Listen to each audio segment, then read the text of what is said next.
Hey everyone, welcome back to another episode of Bogey Proof. We got Joey and Mike checking in to do a little mini U.S. Open preview. We're going to chat some picks and some matchups in a little bit, and chat a little bit about what the U.S. Open is and some of our favorite memories from the event. Joe, but first, where are you coming from and what are you sipping on? I'm from the Great North. I don't go much other places. I'm just kind of stuck out here in New Hampshire. Today, changing it up, we got it. So actually, shout out Peyton. She got me. Hold on. Yeah, so it's by Knob Creek. It's like a pre-made old fashioned, basically. Just throw it over the rocks. You want to know what quite delicious is. This is the stuff. I highly recommend getting this if you could. I mean, it saves the extra steps of making anything. So it is. It's very good. I do recommend. What about you, Mikey? I'm just finishing up the last little sip. I had a little tequila and water. Just had a little 750 of Casamigos that I was finishing off. So just it's Tuesday. I wasn't ready to like go to sleep right after this, so just a little bit of an upper, not too much, maybe half shot, three quarters of a shot, a little bit of water. Yeah. Get us through, hydrate at the same point, at the same time. But the one that you just said sounds really interesting. I bought for one of my friends here in Chicago. I bought her like one of those old fashioned mixes that come in like a bottle, like Yeah. that, like the pure, like it's pretty much like simple syrup, um, the bitters and all that. So I bought one of those for her birthday because I'd like never had it before, and she really likes old fashioned. So I was like, Yeah. all right, I'll buy it, and at some point I'll have one. And I have yet to have one yet. So that kicks me in. I need to at some point go over there and try one soon. So Yeah. old I fashions just are good. Yeah. really, yeah, I just kind of started drinking old fashions maybe last summer. And, I think she got this for me for Christmas, maybe something like that. And, I left it home because I couldn't bring it on the plane to Florida.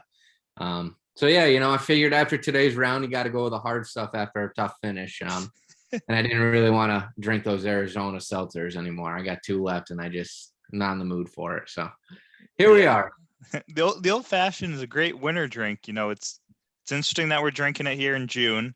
Um, but I guess as the night goes on, it becomes a little bit more palatable. The Yankees are also on, and they just make me want to drink too. So Very that's true. a story for another time. Well, let's jump into kind of the U.S. Open. And for those of you guys that follow us on our other social media platforms, we got a little bit of a U.S. Open preview going up on IGTV, and the golf course this week, should really be the storyline. Torrey Pines is a place that we play on the normal PGA Tour, but it's going to look a lot different. It'll play a little bit longer. They'll really probably max it out at times. The rough will be up, should be relatively firm.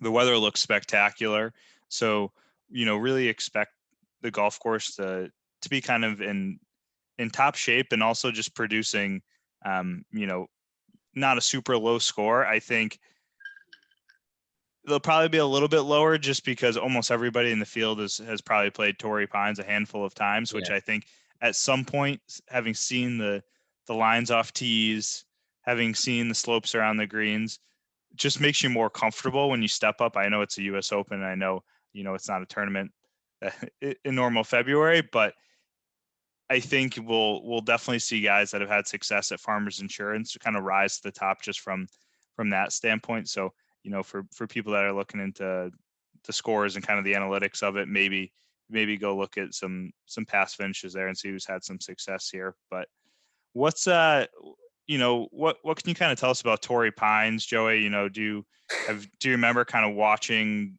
Farmers at all, or kind of what catches your eye kind of from the golf course as a whole? I know there's some cool views out there. Yeah.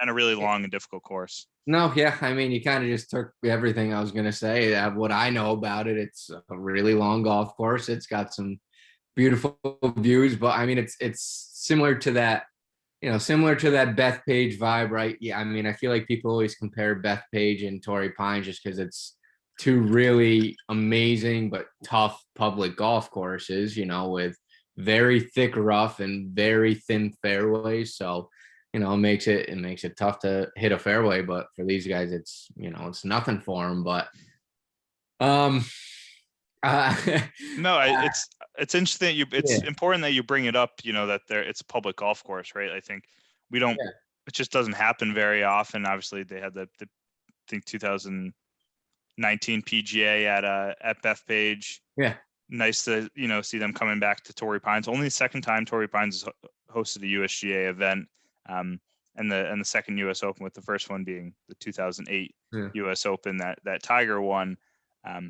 But important for them to bring these big time tournaments to municipal golf courses, and it would be expensive for us to go in there and play because we're not a resident of California and La Jolla or San Diego County or whatever it is down there. But it is really reasonable if you live in the area. You can play Torrey Pines for like $40 a night or less than $100 on the weekends, no problem, which is really pretty Yeah. cool. And Bethpage is the same way. It's like Yeah, I think 70. when I It's like, played yeah. Bethpage, I mean, I probably played like $80, but I mean, it's worth it. Absolutely worth it. I'd do it again if I had to.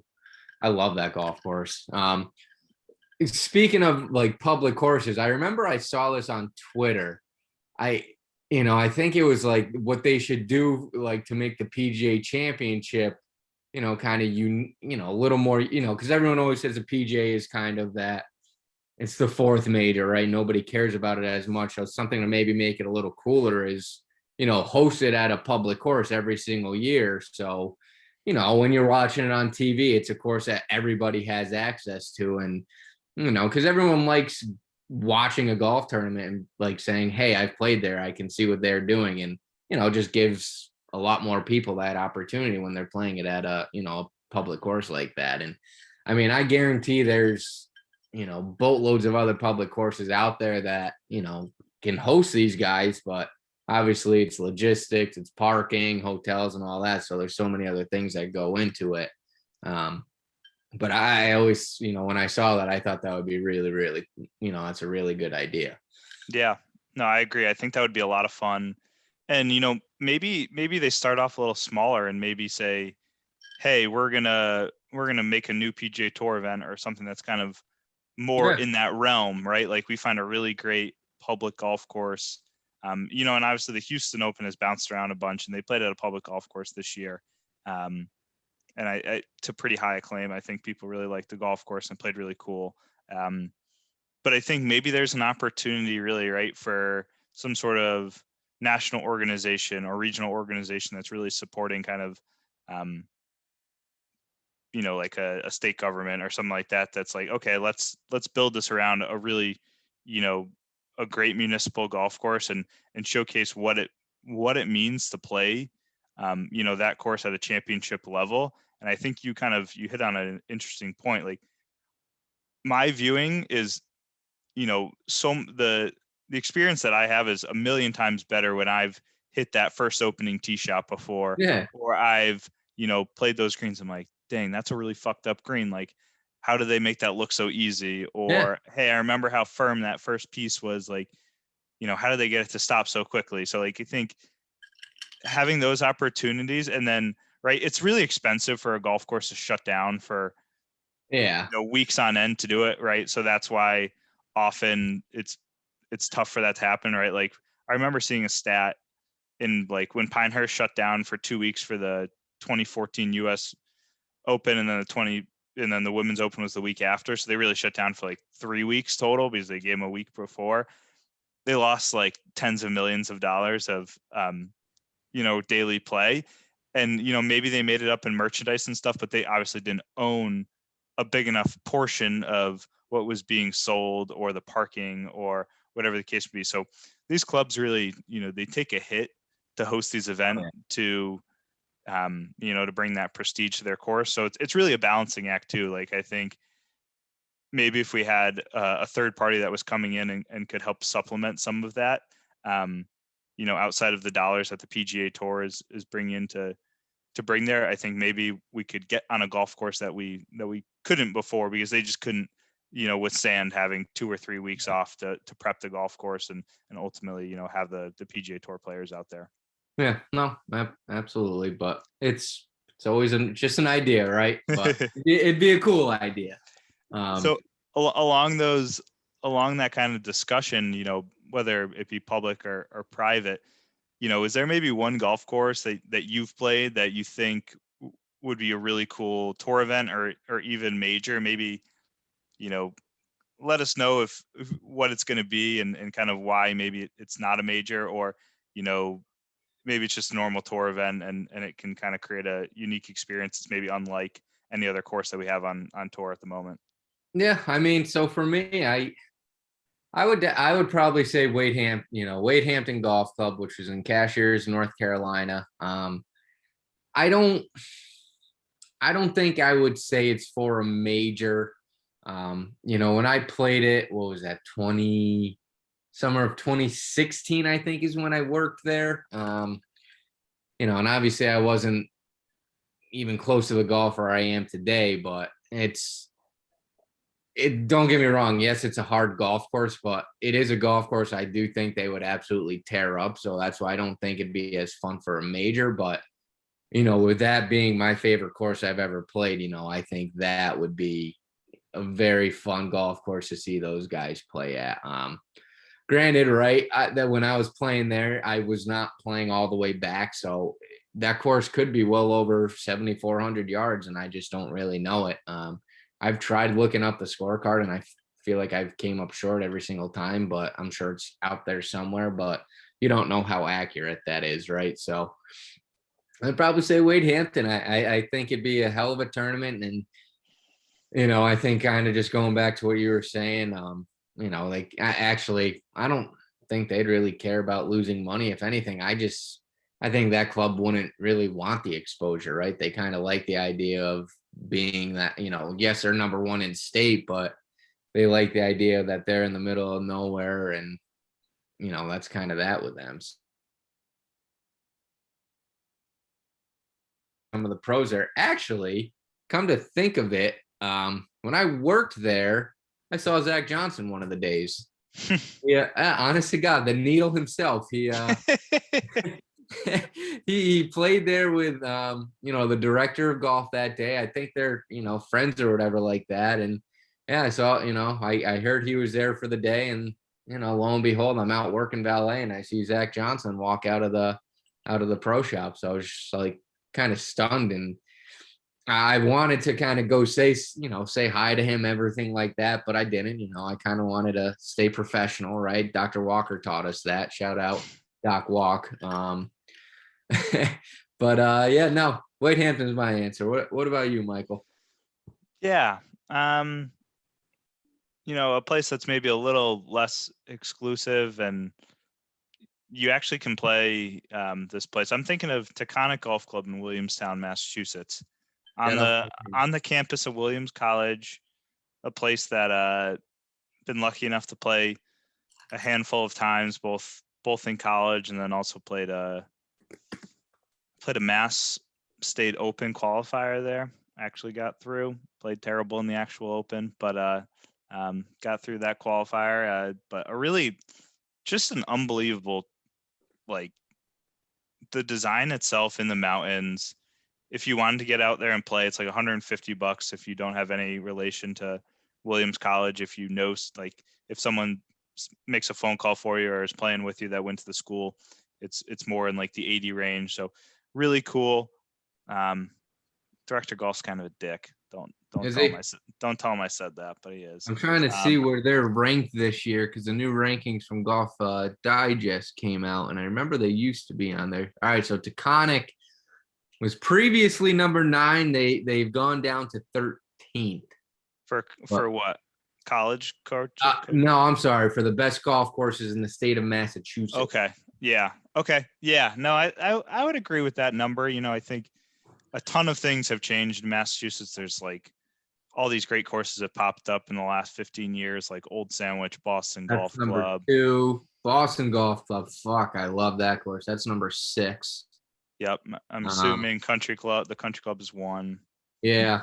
Yeah. So we got the Country Club, Old Sandwich, Myopia, which I will hopefully play soon with my boss here. Yeah. because he used to work there for quite some time. Hey, maybe that'll lead to a meme for something there. Who knows? Catanset, Essex, Boston Golf Club, Eastward Ho, Sankaty Head, which I did apply for an internship there once. Hyannisport also applied there once. Salem Country Club. Oh, holy crap. They have 25 freaking. Here we are in New Hampshire. We have 5 on our state. Salem Country Club, hopefully we'll play there soon. Nantucket Golf Club, Worcester Country Club, Taconic, TPC Boston, Winchester, Cape Cod National, Concord. Shout out Great Horse number 18. Dedham Country and Polo Club, Charles River, Longmeadow. Oh, damn. Yeah. I've heard things about Longmeadow too. They had the U.S. Junior there in 2005. A member at Naples Lakes used to belong there, and he wants to take me out there. So I'll probably play there this summer, hopefully. Let me finish going through this while we can, right? Oyster Harbors, Brayburn, Maya Comet. Didn't you play there? I have not played there. So Skankty Head and Maya Comet are the Skankty Head's the main site for the U.S. Mid-Am this year, and then Maya Comet's actually the secondary course. So that's actually kind of cool. Brayburn is the state Mid-Am this year. So they got all the 45 is Vesper, which actually isn't too far from here. So I'll probably try. That was actually very close to where I played today. So I'll probably try to play there soon. It's you gotta be able to hit a snap hook off the tee if you play Vesper. Really? Yeah, you gotta be able to play an absolute violent draw. All right, so I'll wait to go play that course. No, you don't have to hit a ton of drivers, honestly. It's just like a lot. You just have to be able to work it, and it's the way it works around the property. It's just a whole lot of draws. So, all right. I mean, if I can take an iron off the tee majority of the time, and like I don't have to sling a driver or 3-wood because I can't really do that right now. But yeah, no. So I'll eventually take that trip. I mean, as I said before, I like playing everywhere. So, I would like to try to play all these courses in my lifetime, and hopefully I will. But time will tell, good friend. Yeah, I'm hoping to get out. So Mass State Amateur is at Brayburn this year, actually, and I'm off that Tuesday, and I'm coming back and playing in a tournament with Fontaine that following weekend. So I think I'm gonna try to fly into Boston and go watch my little cousin. That'd be awesome. Qualified, so he'll be 15 and he's a stud. So I would like to go. I've never watched him play like a real tournament round before. Yeah. So I kind of just want to see it now before he's, playing fucking D1 and then on the PGA Tour. So see what it looks like at 15. Now, I heard the qualifier was just absolutely clinical. So tell him I don't know. Brayburn, they got 27 there, right? I don't know. To be, I think they do, because I think we got a member here who belongs there, so I might try to get in contact with him and go play there for an afternoon or something like that. Yeah, for sure. I got to get to Salem. I've heard Salem is a very good golf course. Have you played there? I have not.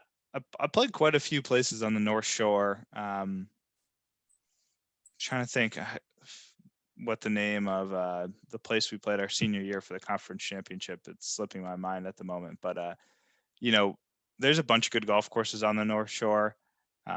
Not to get too off track, just to finish the thought on Taconic, but really cool track out in kind of the northwest corner of Massachusetts, and they blend kind of the shaping of the mountains with the shaping of the greens and the contours of the course really, really well, which I think if you have the views of the mountains and kind of the tree line and everything, I think it's a really cool touch when kind of the greens mirror on, especially on like a downhill par 4 or something. Yeah. That's a pretty prominent Donald Ross feature, even though Taconic's not a Donald Ross. That's, Orchards Golf Club in South Hadley, Mass does a lot of that.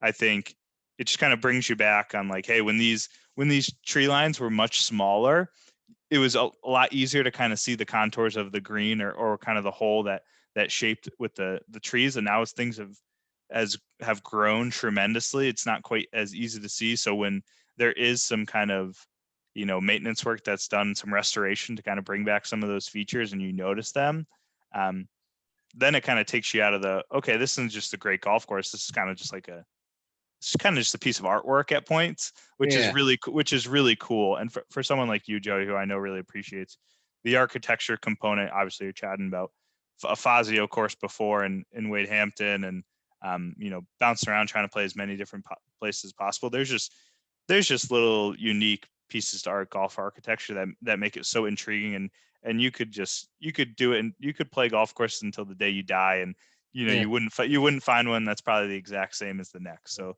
pretty cool. And that's the thing, right? With me still getting into, like you said, like I appreciate architect, but I'm still learning so much about it. Like I don't know shit about golf architecture. I just know if I go play a course, I like it, and I like how some things are set up. But you get some guys who are very into it, and like they'll play 3 or 4 of the same architect's golf courses, and they can really tell some of the similarities. And I mean, I can with certain architects, yes, but not to the extent of some of these like professionals really can. But yeah, you got to. I hopefully, what's that?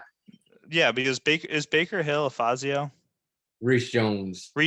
So get down to TGC Sacanesset down in the Cape. Sacanesset, yep, that's right. I remember talking about that on the when you guys came to visit. Yep. That is like a bad version of Baker Hill. Yeah, I remember you saying that. Yeah, but I mean, knowing me, I would love it. Like it's cool. It's tough. Like there was a course that I played in Florida. That was a Reese Jones, so I really wanted to play it to see if I could really see any similarities, and I kind of could, right? Kind of.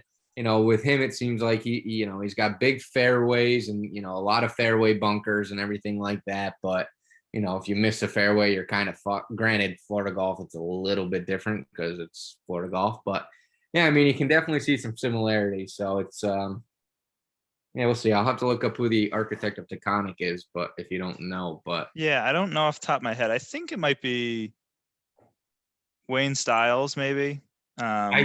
I think that's who designed the course I played today, actually. Yeah, I mean, he's a pretty prominent, 20s, 30s New England architect, I would say. Yeah, I'm gonna do some research on. Yeah, do a little research on that, but no, maybe not. Yeah, but yeah, I think really cool golf course, and I think the PGA Tour would tear it up, but with that being said, they can get it really firm and really fast, and there's so much just tilt to the property in general that the greens are super nuanced because they kind of, we might have a whole hole that, that's at a 10-degree angle from left to right, but then if you sit a green at 5% right to left, like it still has some tilt down the hill, but it looks like it's really kind of, so it creates some really, it's very visually intimidating. And you really need to have a good sense of where the high point on the golf course is. And the more and more you play it, I played better every single time I played that golf course. I remember I shot in the 80s there before, but then I've also shot under par there in tournaments. So like you really, once you kind of learn what's going on and learn how to work your way around there, and there's some really tricky spots where, you really kind of just have to play safely and give yourself an angle to the green. And it is a Wayne Stiles. So, but hey, I mean, shout out Fontaine. I hopefully him and I will go play there this summer. So yeah, that's on the list for sure.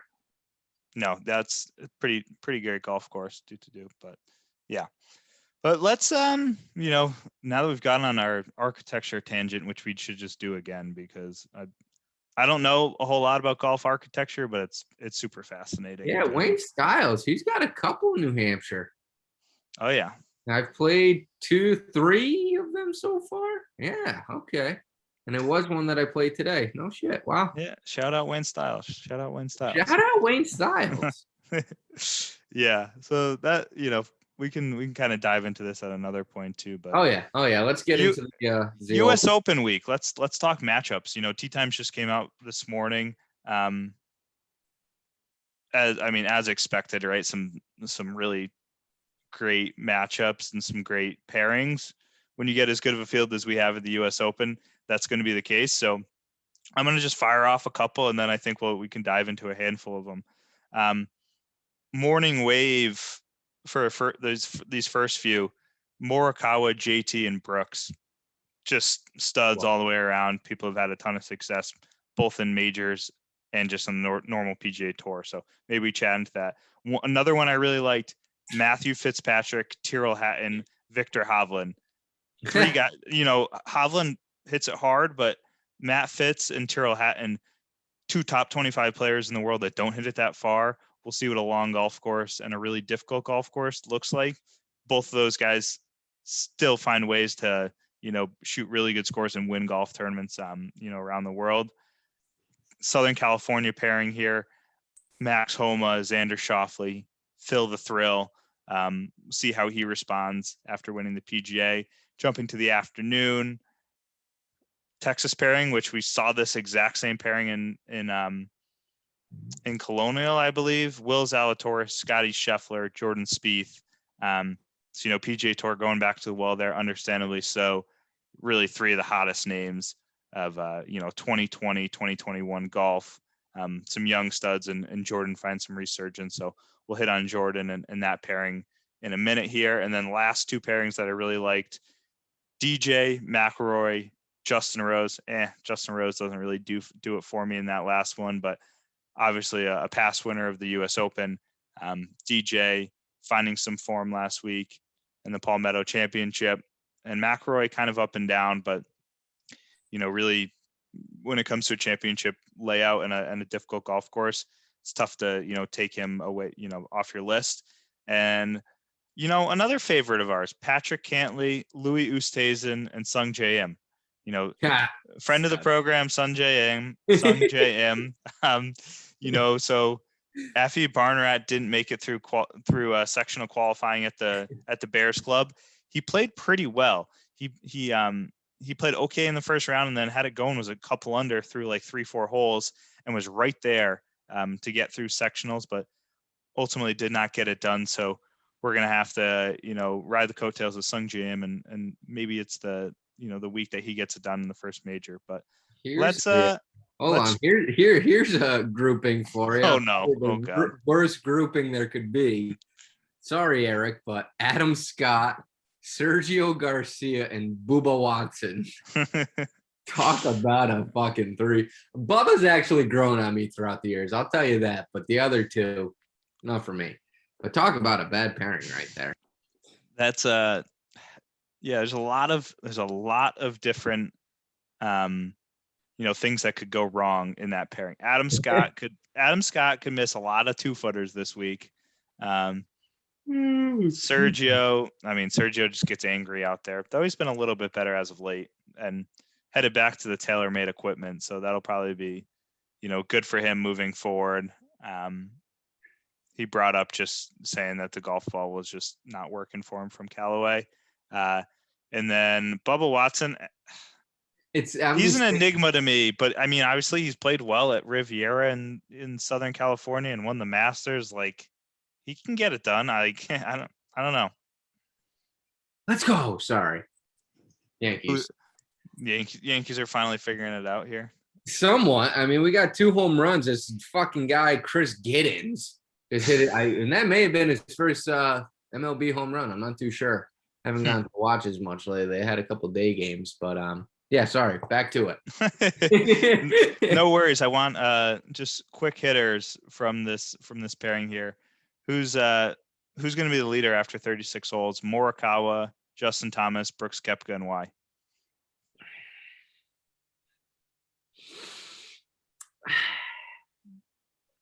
For some reason, I don't see Morikawa playing. I don't know. Brooksy. I don't know. I feel like Brooksy's just got. I mean, what would the PGA? He played well on the PGA. I think he's starting to finally kind of figure it all out. Yeah, I like Brooks Koepka a lot this week. That's my take. I like Brooksy a lot as well. He is JT. I love JT. He's one of my favorite, but for some reason I don't see him getting this done this week, and I don't know why. Yeah, his game is so good, but it's volatile at times, and I think that Rory. Right? right. So he's going to struggle to win a U.S. Open unless it's a shootout, in my opinion. Yeah. Right. Like places he's had some success in the past. Aaron Hills is kind of wide open. And that week it was really just kind of making a bunch of birdies. Like, do I think he could win this week, the U.S. Open? Of course he could. He's, a top 5 player in the world. Unreal ball striker, just so much skill and finesse all over the place. But I don't know. I think it's kind of got to be a perfect storm for him to win a U.S. Open. I kind of put him in a category right now at the moment of someone who's going to win a ton on tour. Just not as many majors. Maybe just not as many majors. And I think it's taken him some time to mature. And obviously that's evident with kind of, some of the things he said. And I'm not saying I don't hold that shit against him at all. Like that was ridiculous as to how everything went down, but he's definitely just like his personality as a whole is not like, the super focused or kind of clinical attitude of like a Jordan Spieth when he first came out on tour, who just like found ways to make pars and knock in 5-footers and just like really think their way and talk their way around a golf course. Like it's just a different mindset and they're just like different players. So JT, I hope he plays well. I like his game. He's a lot of fun to watch. But yeah, I definitely see Brooks is my pick this week. I saw a crazy stat. The last 3 U.S. Opens Brooks Koepka has played in, 2 first and a second. So he's bad. He's decent when it comes to playing U.S. Opens. And obviously just his major championship he didn't play at Winged Foot last year because he was hurt. So that's right. Bryson's defending. For some reason I was thinking it was Gary Woodland, but that was 2 years ago. I will say, seeing you say Bryson, right, and him winning the past, I'm very glad that, the USGA did not put Brooks and Bryson together. Like, everyone wants to see them pairing together, but like nothing's going to happen. They're going to shake hands, they might not say anything, and that's going to be that. Like, what do you think? What do people think is going to happen? They're going to square up on the first tee? Like, no, they're not shit's going to happen. Like, if anything, I want it to happen naturally. Like if it was them on the, the final pairing on Sunday, then it's some drama, right? I mean, granted, same thing, right? They're going to go to the first tee and hit their tee shot and shake each other's hand at the end. But, it just kind of brings in a little bit more attention to the event itself. But I'm glad that they didn't pair them together because I think it just kind of would have been silly personally. Yeah, I agree. I think it probably would have created a little bit of a story that didn't need to be there. The week will determine the storyline. So agreed on that. Southern California pairing: Max Homa, Xander Schauffele, Phil. I got a good feeling about Phil. You like Phil this week? You think it's either you do or he's either going to contend or he's not making the cut. It's it's one or the other. And I think after this PGA win, it gave him a lot more confidence, and it kind of proved to him that his work is finally paying off. It's a home course. He grew up there, right? So I think he's kind of at the point in his career, like, obviously he just doesn't really give a shit. So, he could probably, obviously he wants to win the thing and he knows he can contend. So I don't know. I got a good feeling about him, and I would love if he got it done and finally got that career Grand Slam, right? But I don't know. We'll see. Yeah. I'm leaning towards the other 2 guys in the pairing. I really like Homa this week. I think he's a really good wedge player. Drives it long and straight. I like his chances this week, and really someone but he's up and down too, so I could see him missing a cut, no problem. Schauffele hasn't been great by any means, but if you see the picture of the amount of lead tape on Xander Schauffele's putter, no, dude, you know what kind of putter he uses, right? The Odyssey 7. Okay, yeah. Literally, the entire bottom is just lead tape. Like I've never seen a mallet with the entire bottom is just lead tape. It's absolutely fascinating. Yeah, I'll find it. I'll try to send it to you. I'm a lead tape guy, but I when it comes to the putters, but I don't have that much. I have a couple strips on the bottom. I tried it on one of my Scotties that I got, but I don't know. I didn't toy around with it as long as I should have. Yeah, I put some lead tape on a couple short irons at one point just to The reason adjust. why I feel like I don't like the look as much. But like at the end of the day, if it's gonna help me hit the ball better somehow, then I might as well just suck it up. Yeah. But I don't like that's the thing. Like if I were to do it on my irons, which I didn't mean to interrupt because I would like to hear why you did it to yours. Like exactly, I don't know why I would put it on my irons, I guess, you know. Yeah, and I really only did it just to adjust the feel a little bit. I was trying out a shaft that helped me get it in the air and spin it a little bit more, but I just didn't really I couldn't really feel the head of the club through impact because it was a little softer shaft.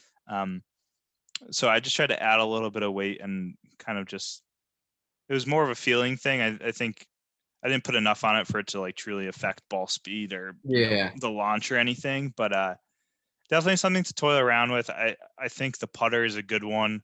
I've had lead tape on. I've had this putter that it's in the bag for almost 6 years now, and I've had lead tape on it from pretty much the very beginning. And I've got it refinished, and I put more lead tape on it. So like, definitely, it's a feeling that I like. What? Which your Scotty? Has lead tape on the bottom, yeah. Oh, I never noticed that. Not too many, just a couple. Yeah, I mean, you can't see the sick refinish on the bottom because there's lead tape all over it. They spent a bunch of money to have it, but I don't know if that's you or not. I'm just gonna send it. I found it. I'm gonna just send it to the Bogey proof Twitter. DM. Yeah, it's crazy though. Lead tape gang. Lead tape gang, yeah, for sure. So yeah, I'll have to keep a lookout for Xander Schauffele and the lead tape gang this week. I don't know if that's new, if he's always had that, but yeah, I mean, it was something that I saw this week, and I was just dumbfounded. Whoa. Yeah. That's some impressive lead taping as well. Oh, I mean, if I were to do that, I would do the same thing. Like, it's got to be absolutely. I mean, it's got to look like it is a golf club, like it is there. That was like sanded down. That's sick. Oh yeah, they know what they're doing. No, that's sweet. Me being OCD, that's what I would have to do. Well, let's go into. We're gonna skip the DJ McIlroy Justin Rose pairing. Yeah, we'll see. DJ's triple bogey at the last couple holes last week kind of gave me a bad taste in my mouth. That his short game maybe is not quite ready to contend this week. We'll go that Texas pairing. Will Zalatoris. Obviously, last year the U.S. Open is what kickstarted his, kind of move up the world rankings and allowed him to play on the PGA Tour. Scotty Scheffler and Jordan. I kind of have an idea of who you're going to pick, but what are you thinking here? You caught me. No, I mean red-handed. I mean, what was it, that tournament that that wasn't he won the Valero. What was the other Texas tournament that he almost won and then kind of choked after the Colonial, yeah. Kokrak one.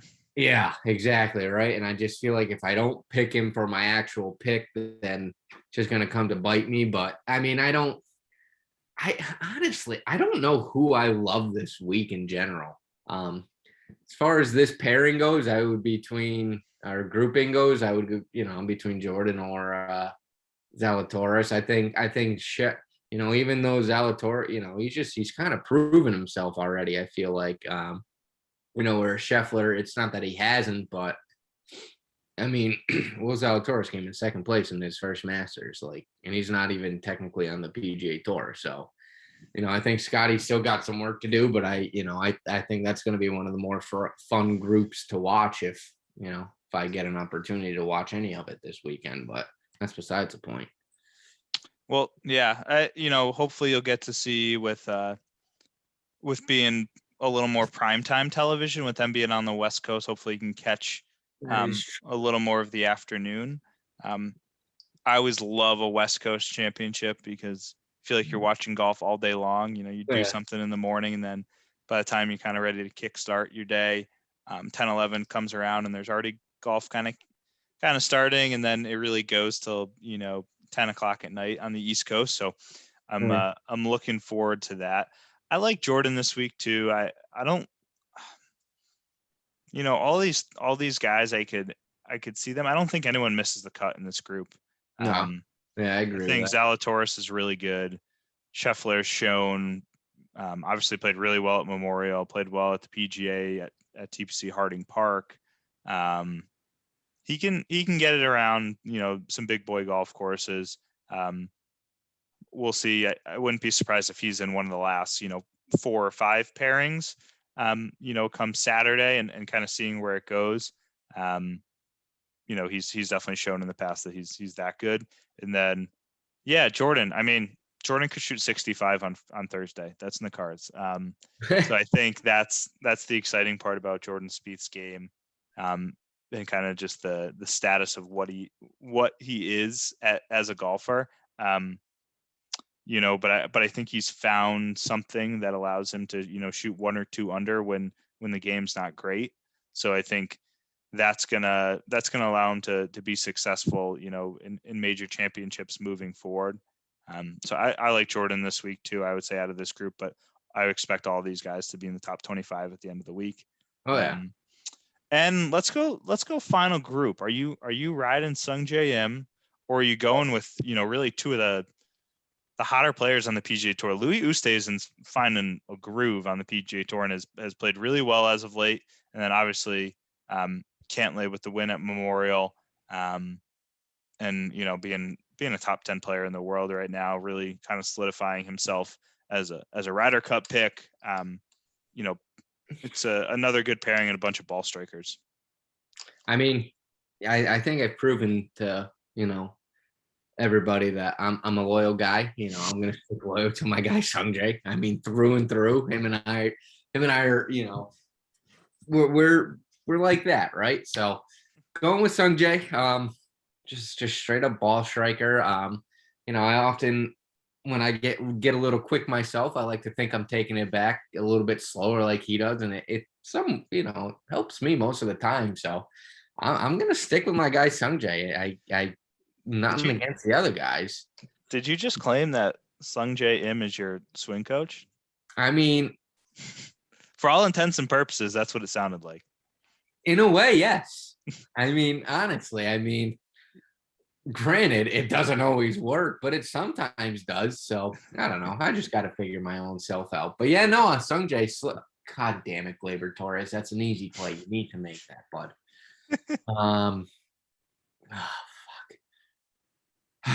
Go Sung Jae. That's all I'm gonna go Sung Jae. Yeah. No, I like Sung Jae this week.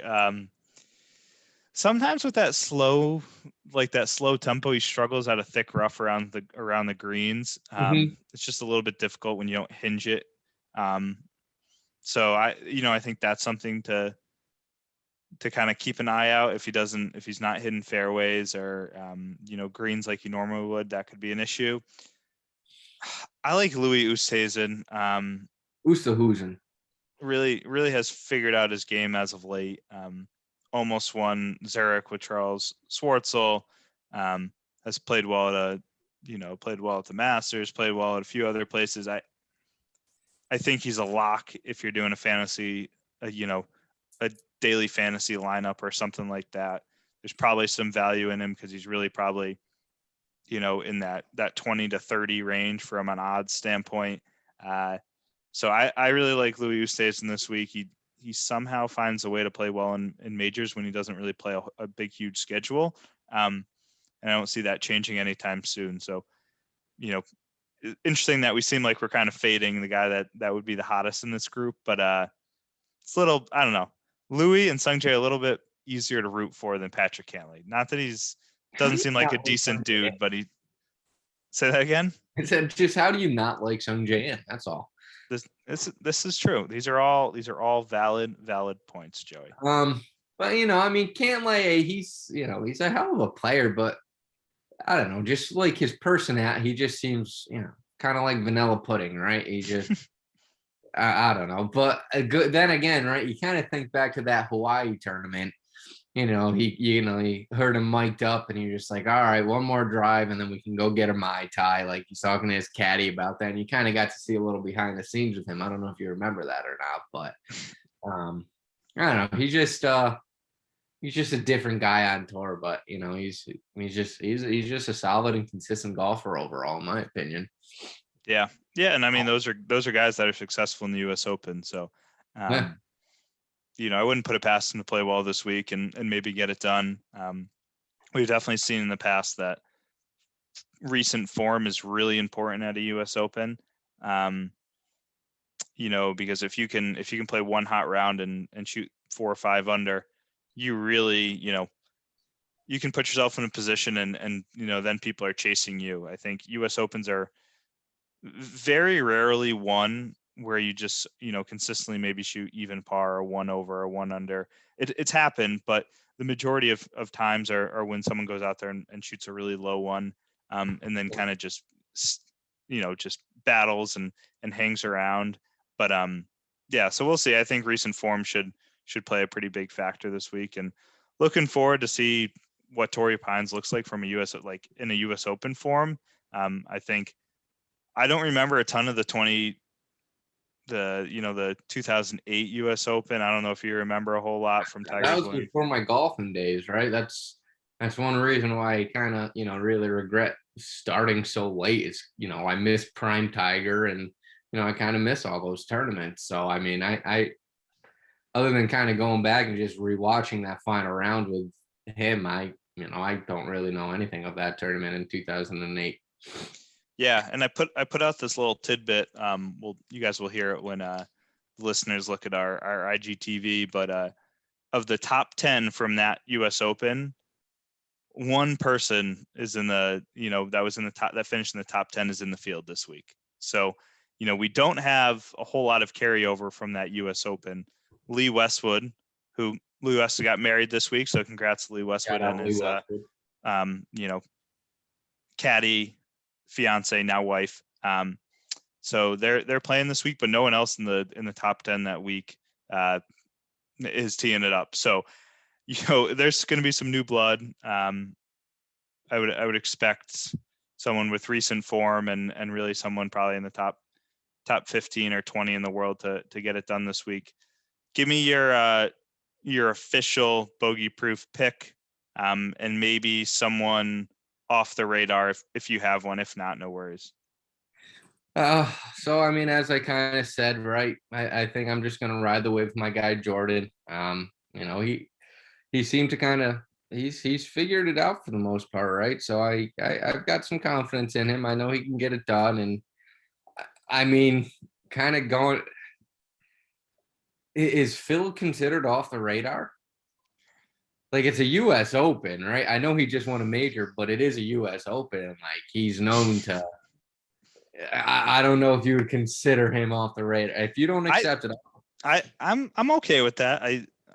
He's not on my radar. I can tell you that.